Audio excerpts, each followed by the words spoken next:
जैव अणु के बारे में आप अगर बायोलॉजी के स्टूडेंट है तो शायद 11th क्लास में कुछ पढ़ लिया होगा थोड़ा बहुत, अगर नहीं पढ़ा है तो हम 12th क्लास में इसकी पूरी कसर निकाल देंगे।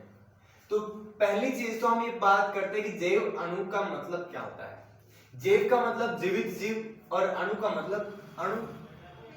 जीवित जीवों के शरीर में पाए जाने वाले अणु या जीवित जीवों के लिए आवश्यक जो अणु होते हैं, जीवित जीवों के शरीर के लिए जो आवश्यक अणु होते हैं, उनके वृद्धि विकास के लिए जो आवश्यक अणु होते हैं, किसी सजीव को सजीव बताने के लिए हाँ भी ये सजीव है उसके लिए जो आवश्यक अणु होते हैं, ठीक है ना, हमें जीवित रहने के लिए जो आवश्यक अणु होते हैं, उन सभी अणुओं को हम क्या कहते हैं, जैव अणु कहते हैं। मेरी बात समझ में आ गई होगी। किसी जीव के लिए आवश्यक सभी प्रकार के जो अणु, किसी जीव के लिए आवश्यक सभी प्रकार के अणु क्या कहलाते हैं, जैव अणु कहलाते हैं।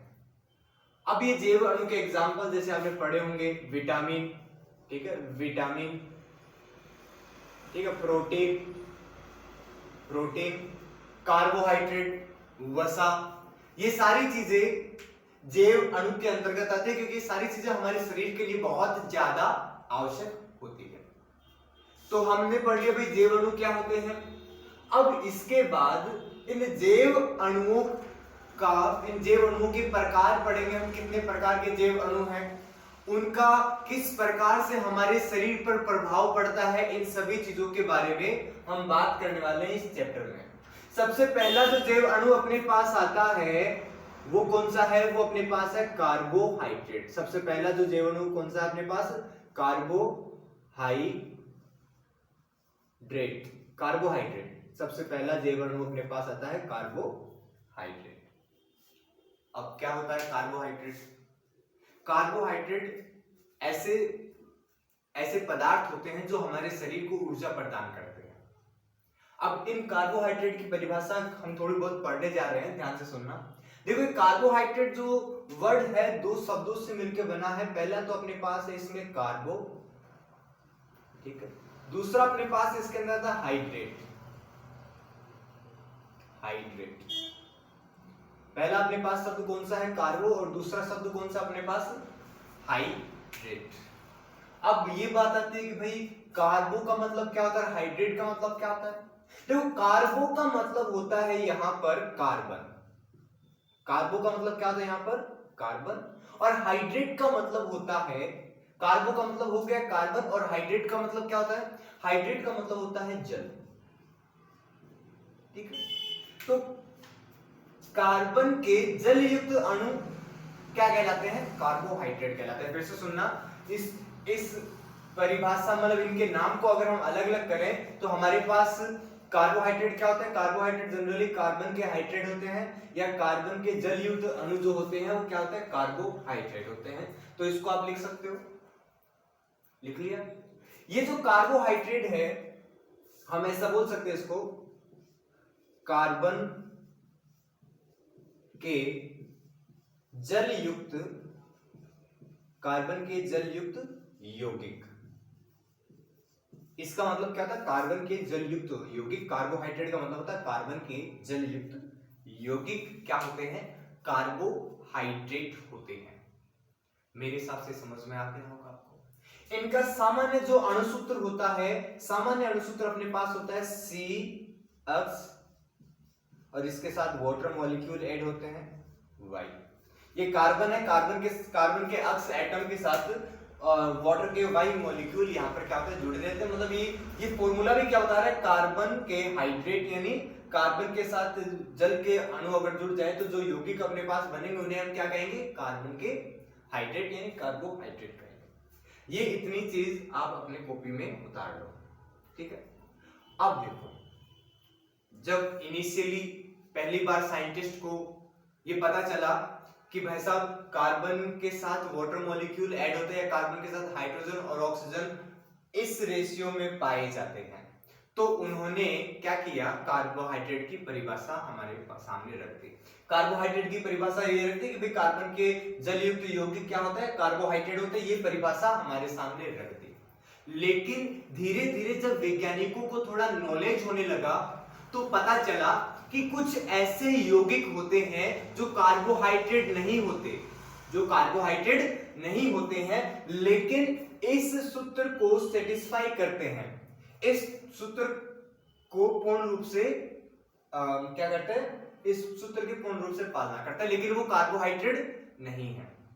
और कुछ ऐसे कार्बोहाइड्रेट भी हैं अपने पास जो इस सूत्र की पालना नहीं करते।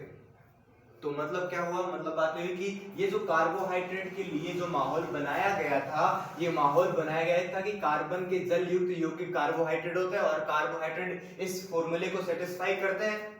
सारे के सारे कार्बोहाइड्रेट इस फॉर्मूले को सेटिस्फाई करते हैं, लेकिन ऐसा नहीं है। सारे कार्बोहाइड्रेट इस फॉर्मूले को सेटिस्फाई नहीं करते। कुछ ऐसे कार्बोहाइड्रेट है जो इस फॉर्मूले के अलावा भी अदर किसी फॉर्म में प्रेजेंट होते हैं, और कुछ ऐसे अदर कंपाउंड भी है जो इस फॉर्मूले को सेटिस्फाई करता है, लेकिन वो कार्बोहाइड्रेट नहीं है। इसका मतलब हुआ कि कार्बोहाइड्रेट का जनरल मतलब होता है ये, मतलब कार्बोहाइड्रेट का मतलब हम जनरली कह सकते हैं कि भाई ये कार्बोहाइड्रेट ऐसे ऐसे यौगिक होता है कार्बोहाइड्रेट, ठीक है। लेकिन इनकी एक्चुअल जो डेफिनेशन है वो क्या होती है हम समझेंगे, लेकिन एक छोटा सा एक्सेप्शन यानी अपवाद हम पढ़ लें। अपवाद में तुम लिखना अपना जो एसिटिक एसिड होता है CH3COOH, ये अपना एसिटिक एसिड है, ठीक है। कहीं भी मिले तो बोलता है एसिटिक भाई क्या हालचाल है, तो ये अपना एसिटिक एसिड है। ये एसिटिक एसिड का अगर हम मॉलिक्यूलर फॉर्मूला लिखना चाहें तो इसको ऐसे लिख सकते हैं, कार्बन यहाँ पर कितने हैं, 2 कार्बन है, हाइड्रोजन यहाँ पर कितने हैं, 4 हाइड्रोजन है, और ऑक्सीजन यहाँ पर कितने हैं, 2 ऑक्सीजन है। इनको इस तरीके से भी लिखा जा सकता है C2H2O का होल ट्वाइस, C2H2O का होल ट्वाइस। क्या यहाँ पर कार्बन है, किस यहाँ पे वाटर मॉलिक्यूल है, क्या ये कार्बन और वाटर मॉलिक्यूल एक दूसरे यहाँ पे सेटिस्फाई हो रहे हैं, बिल्कुल सेटिस्फेक्शन हो रहा है इस फॉर्मूले का। लेकिन भाई साहब ये कार्बोहाइड्रेट के फॉर्मूले को सेटिस्फाई तो करता है, ये इस कार्बोहाइड्रेट के फॉर्मूले को सेटिस्फाई तो करता है, लेकिन ये कार्बोहाइड्रेट यहाँ पर नहीं है, ठीक है। तो ये अपवाद हो गया, यहाँ पर अपवाद। ये कार्बोहाइड्रेट लिखना ना, ये कार्बोहाइड्रेट नहीं है, ये कार्बोहाइड्रेट नहीं है, इसलिए हमने इसमें अपवाद लिखा है, ठीक है। इसके बाद दूसरा अपवाद, अपवाद फर्स्ट हो गया, इसके बाद अपवाद सेकंड। दूसरा अपवाद क्या है, दूसरा अपवाद अपने पास रेगनोज आता है। रेगनोज एक कार्बोहाइड्रेट है, रेगनोज का जो अणुसूत्र होता है वो क्या होता है, रेगनोज का अणुसूत्र होता है C6H12O5। ये कार्बोहाइड्रेट है, लिख लेना, ये इसके ब्रैकेट में यहाँ पे करके लिखना अपवाद सेकंड और ब्रैकेट में लिखना रेगनोज, ठीक है। फिर आगे लिखना यह कार्बोहाइड्रेट उपरोक्त परिभाषा की पूर्णतः पालना नहीं करता। इसमें लिखना यह कार्बोहाइड्रेट उपरोक्त परिभाषा की पूर्णतः पालना नहीं करता, ठीक है। तो ये देखो, इसको हम वाटर मॉलिक्यूल मतलब कार्बन का हाइड्रेट के रूप में इसको नहीं लिख सकते, क्योंकि C6H12O के साथ कितना होना चाहिए, 6 होना चाहिए था, 5 है, इसलिए हम इसको एक साथ इस फॉर्मूले के रूप में नहीं लिख सकते हैं। ये भी लिख लिया होगा मेरे हिसाब से सबने, मैं इसको मिटा रहा हूं। नेक्स्ट अपने पास हेडिंग आती है, लिखो MS चौहान।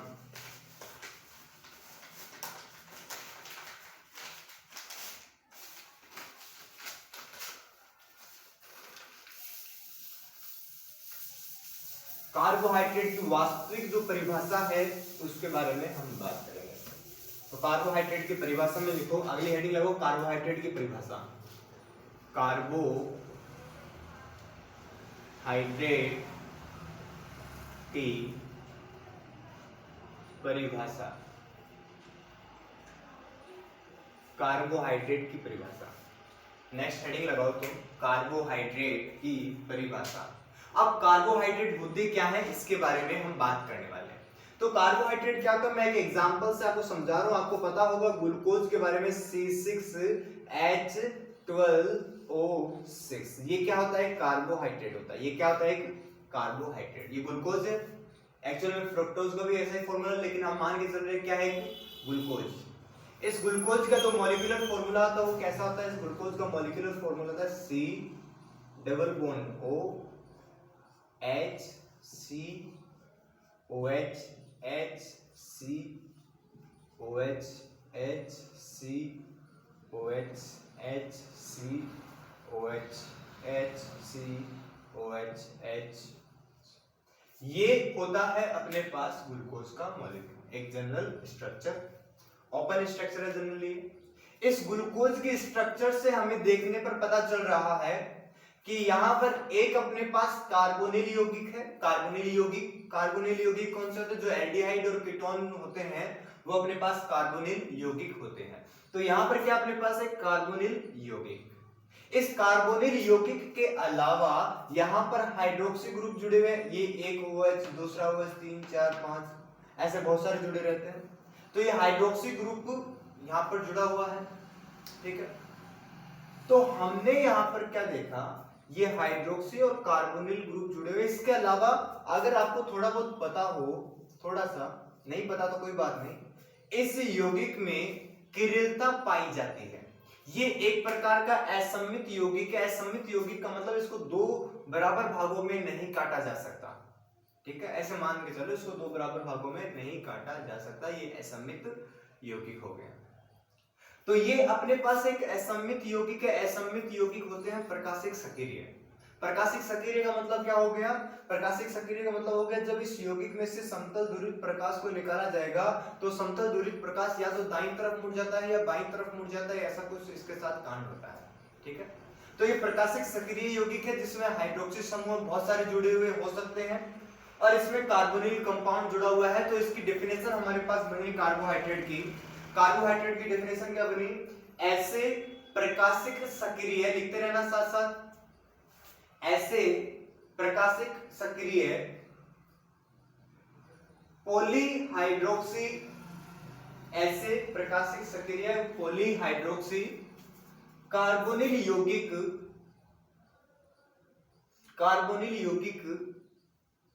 प्रकाशिक सक्रिय पॉलीहाइड्रोक्सी कार्बोनिल यौगिक कार्बोहाइड्रेट कहलाते हैं।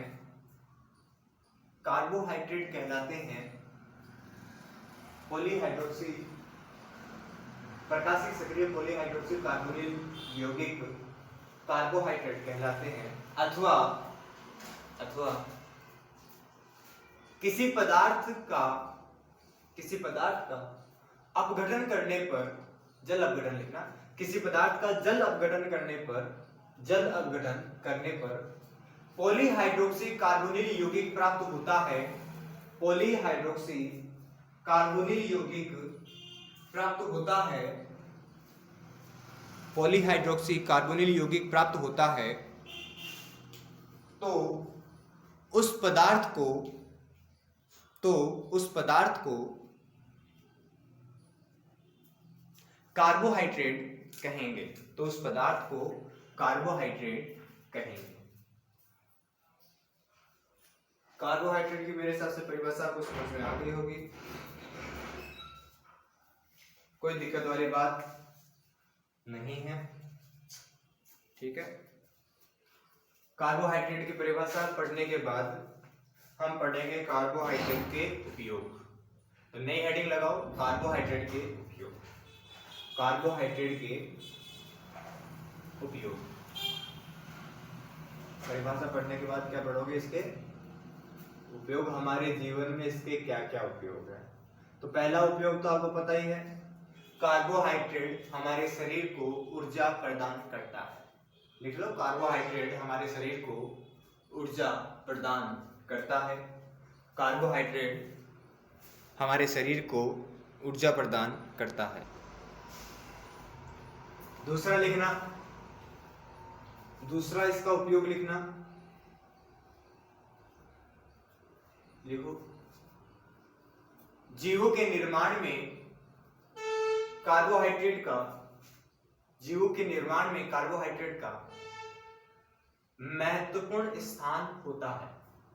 जैसे मैं आपको एक छोटा सा एग्जांपल बताऊं, डीएनए और आरएनए की बात करें। तो डीएनए और आरएनए में भी कार्बोहाइड्रेट पाया जाता है। डीएनए के अंदर डीऑक्सीराइबोज शुगर पाई जाती है जो एक कार्बोहाइड्रेट है, और आरएनए में राइबोज शर्करा पाई जाती है जो एक कार्बोहाइड्रेट है। ये हम आगे पढ़ेंगे, टेंशन वाली बात नहीं है। तुम डीएनए आरएनए सुनते ही बायोलॉजी के अंदर चले जाते हो मैथ वालों, तुम्हें चिंता करने की कोई जरूरत नहीं है। मैं बहुत बढ़िया तरीके से इस चैप्टर को एक्सप्लेन करूंगा। तीसरा भी लिख सकते हो अगर लिखना चाहो।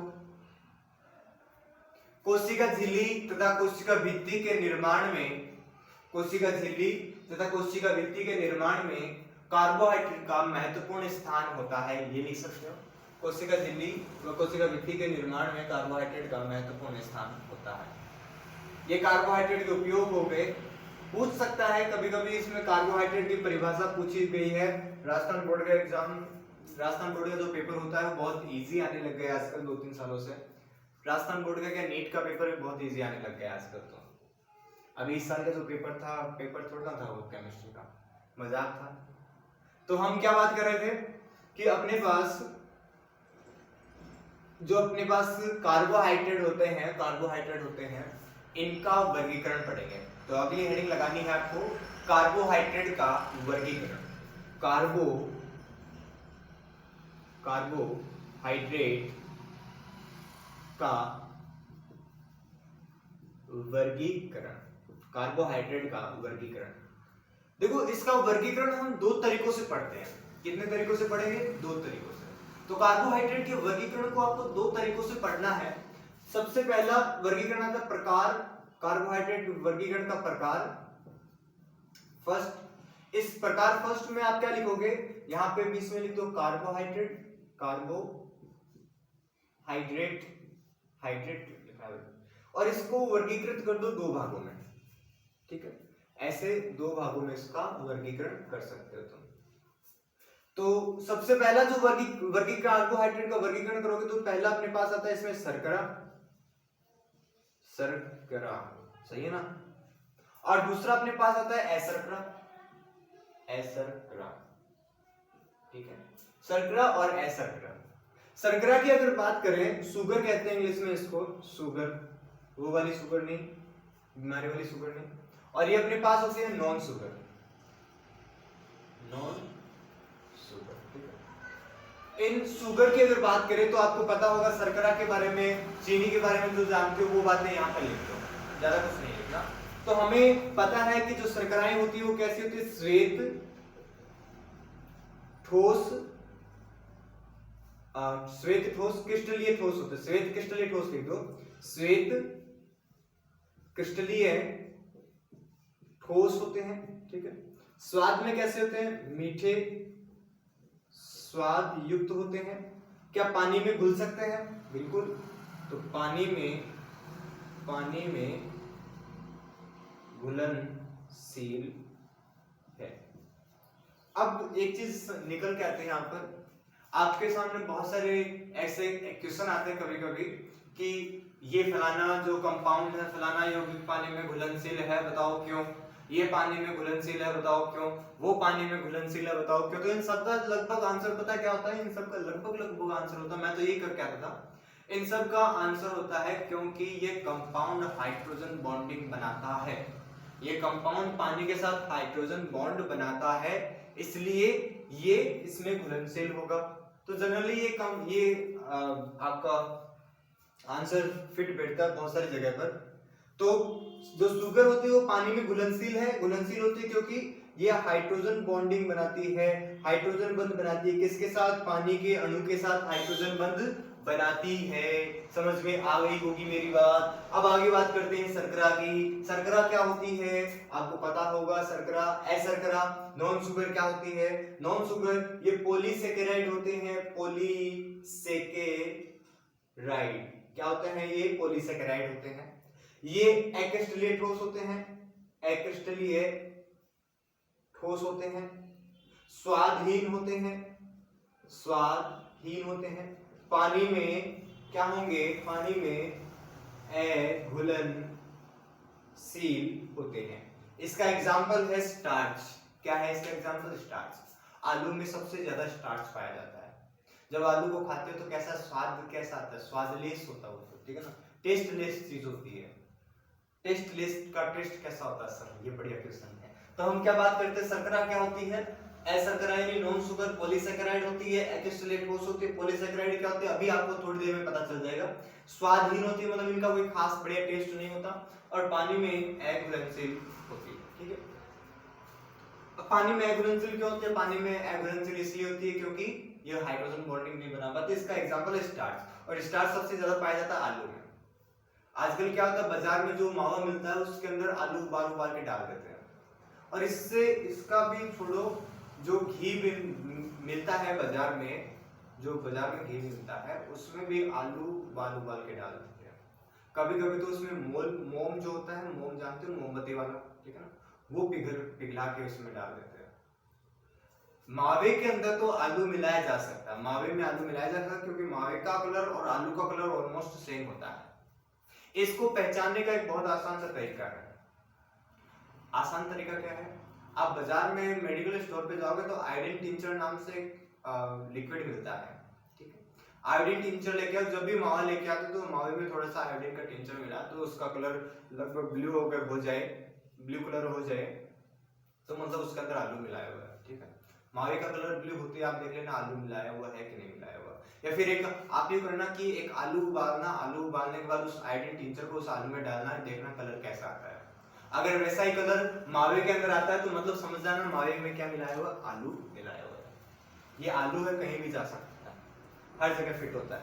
तो शुगर की अगर बात करें, शर्करा की अगर बात करें, तो शर्करा अपने पास दो प्रकार की होती है, शर्करा अपने पास दो प्रकार की होती है। अगर आपके पास जगह बचे तो ऐसे लिखना, शर्करा कितने प्रकार की होती है, दो प्रकार की होती है। एक तो अपने पास होता है मोनोसेकेराइड, मोनोसेकेराइड, और दूसरा अपने पास होता है ओलिगोसेकेराइड, ओलिगोसेकेराइड। मोनोसेकेराइड क्या होती है, मोनोसेकेराइड सबसे सरलतम कार्बोहाइड्रेट होता है। वास्तव में अगर किसी कार्बोहाइड्रेट को हम पकड़ के लेके आएंगे, कार्बोहाइड्रेट इधर आ जा, तो हम कार्बोहाइड्रेट को पानी के अंदर डाल रहे हैं। हमने क्या किया, कार्बोहाइड्रेट को पकड़ के लाए और उसको पानी के अंदर डाल दिया। जैसे ही कार्बोहाइड्रेट को तुम पानी के अंदर डालोगे तो सिंपल कार्बोहाइड्रेट में टूटेगा, टूटता ही जाएगा, लेकिन एक ऐसा भी टाइम आएगा जिसके बाद वो इससे इजी कार्बोहाइड्रेट में ना टूट पाए।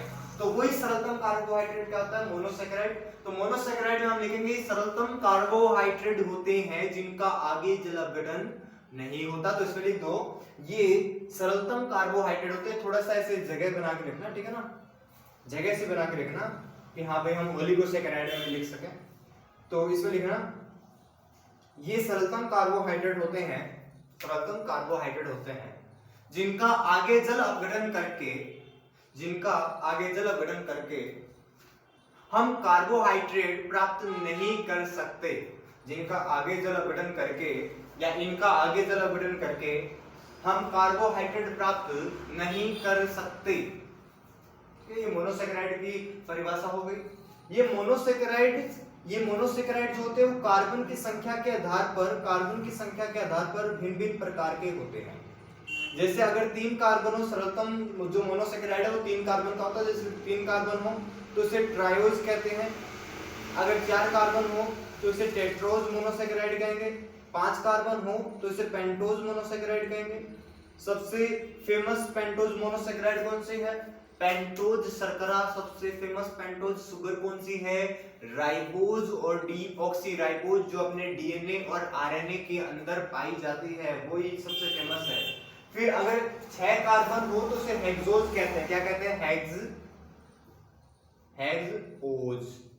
शर्करा के आगे ओज लगता है, लास्ट में शर्करा के लास्ट में OSE ओज लगता है। हेक्सोज जो शर्करा है वो अपने पास 2 फेमस है, ग्लूकोज और फ्रक्टोज। ये अपने पास इसमें है ग्लूकोज और दूसरी अपने पास क्या है इसमें, फ्रक्टोज, ठीक है। ये 2 शर्करा है जो अपने फेमस है, ठीक है। अब ये जो मोनोसेकेराइड्स से होते हैं, इन मोनोसेकेराइड्स के बाद आता है अपने पास ओलिगोसेकेराइड्स। ओलिगोसेकेराइड्स क्या होते हैं, 2 से 10 मोनोसेकेराइड इकाइयों से बना अपने पास जो कार्बोहाइड्रेट होता है वो क्या होता है, ओलिगोसेकेराइड्स होते हैं। मतलब 2 या 3 या 4 या 5 या 6 या 8 या 10 या 12 ऐसे मोनोसेकेराइड्स इकाइयां होती है जो आपस में जुड़कर नए कार्बोहाइड्रेट का निर्माण कर ले, तो उसे हम क्या कहते हैं, ओलिगोसेकेराइड्स कहते हैं। अगर यहां पे हम बात करें, अगर 2 मोनोसेकेराइड्स इकाइयां आपस में जुड़कर एक कार्बोहाइड्रेट का निर्माण करती है तो उसे हम डाइसेकेराइड कहते हैं। 3 अगर मोनोसेकेराइड इकाइयां अगर आपस में जुड़कर नए कंपाउंड का फॉर्मेशन करते हैं उसे ट्राइसेकेराइड कहते हैं। 4 को टेट्रासेकेराइड कहते हैं, पेंटासेकेराइड, हेक्सासेकेराइड, ऐसे चलता रहता है। ठीक है, समझ में आ रही होगी मेरी बात। डाइसेकेराइड में आप पढ़ोगे सुक्रोज के बारे में। सुक्रोज क्या होता है, घर में काम में लेते हैं जो चीनी, वो सुक्रोज है एक्चुअल में। इसे हम केन शुगर यानी गन्ने की शर्करा भी कहते हैं। तो ये ओलिगोसेकेराइड और मोनोसेकेराइड मेरे हिसाब से कंप्लीट हुआ होगा। अपने पास नॉन शुगर में मैंने बता दिया आपके पास क्या आता है, स्टार्च आपके पास नॉन शुगर के अंदर आता है, जिसमें बहुत सारे मोनोसेकेराइड इकाइयां आपस में जुड़कर एक नए कंपाउंड का फॉर्मेशन करती है। ठीक है, ये कंप्लीट हुआ, ये भी कंप्लीट हुआ। इसके बाद में हम बात करते हैं कार्बोहाइड्रेट का अगला वर्गीकरण। कार्बोहाइड्रेट का जो अगला वर्गीकरण है, मैं देख लेता हूं कितना बाकी है। ठीक है, कार्बोहाइड्रेट का अगला वर्गीकरण प्रकार 2, कार्बोहाइड्रेट के वर्गीकरण का प्रकार 2।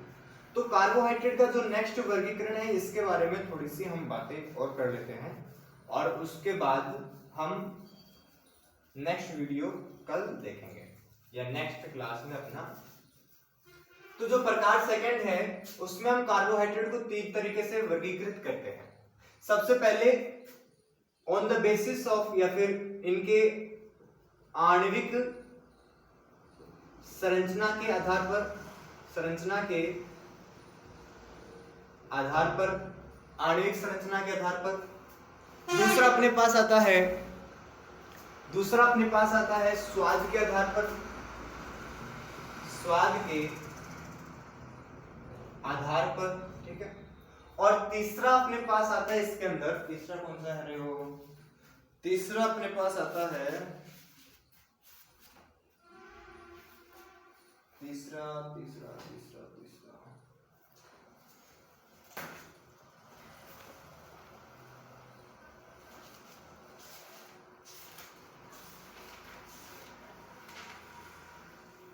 रिडक्शन के आधार पर, रिडक्शन के आधार पर यानी अपचयन के आधार पर। तीसरा अपने पास आता है इसमें अपचयन के आधार पर। ठीक है, पहला कौन सा है इसमें, प्रकार 2 में हम कार्बोहाइड्रेट का प्रकार 2 पढ़ेंगे। इसमें अपने पास सबसे पहला आता है आणविक संरचना